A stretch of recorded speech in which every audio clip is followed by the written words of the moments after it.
Welcome to the third edition of the Teenage Rebellion series. The title for this is Signs of Teenage Rebellion. Remember, I told you that you should see rebellion in this term, in this context, as disagreement.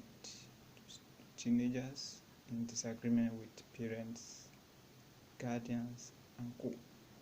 Now, this is about the expected or supposed behavior that teenagers will express, manifest as a result of their new uniqueness they have found.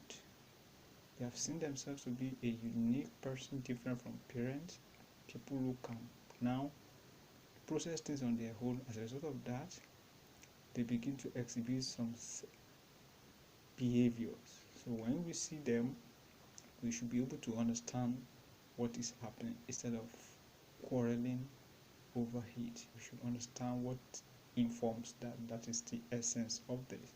So I will mention some of them now.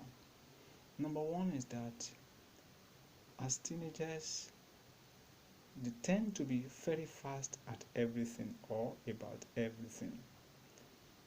When they are walking on the road or you are going together with them as parents, they are faster than you.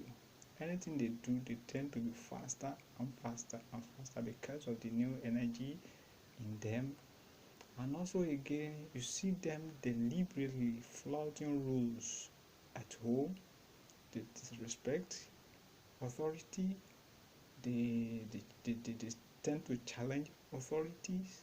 So these are part of it. Also again, argument, because they are now have their own sense of reasoning developed, their own sense of judgment and decision making developed. So there will be argument in the way they perceive things as different from that of the parents or handler. So there will be argument over issues.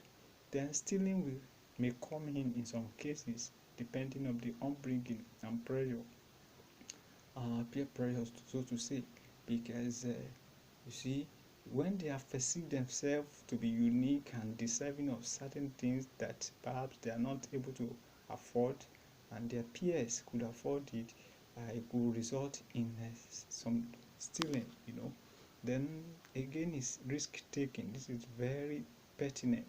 You see, they take risk a lot. They are without experience. They are just useful experiences in them, so it's driving them so seriously. So they take risk in a number of ways. Number one is they get involved in violence, violent acts that can injure them. They get, as ladies, the things that can lead them to early pregnancy. They take such risks carelessly. Sometimes it is suicide as a result of what they see on internet and other things. Sometimes things that would lead to result in mental disorder. They go into this abortion, gangsterism. You see, and at times again, you see them exhibit a bit of because of they want independence this time, they want autonomy. So when they have been scolded at home by parents or guardians, they tend to run away from home. So they are scorned from home, that you begin to look for them, pray for concerning their whereabouts. So that is that. Then they engage in drug, they engage in reckless sexual activities, alcohol taking is there, dressing, they tend to dress in ways that to them they feel okay, but indeed shows no morals. You understand? And then the kind of music they tend to appreciate are not those kind of music that adults will appreciate. So these are part of it. Then another thing is fashion, body fashion, which include piercing. They begin to cherish piercing of their skin, their body, for one jewelries or the other. And it's because of this driving them. And again, talk about tattoo, talk about bleaching, talk about, so these are the kind of signs you see them express as a result of them, and they will do it, uh, you know, well, no, disregard to authority, in disrespect to authority. So when we see all these things telling us something that, oh, these people are just, developing this idea. So watch out for the next part. Thank you.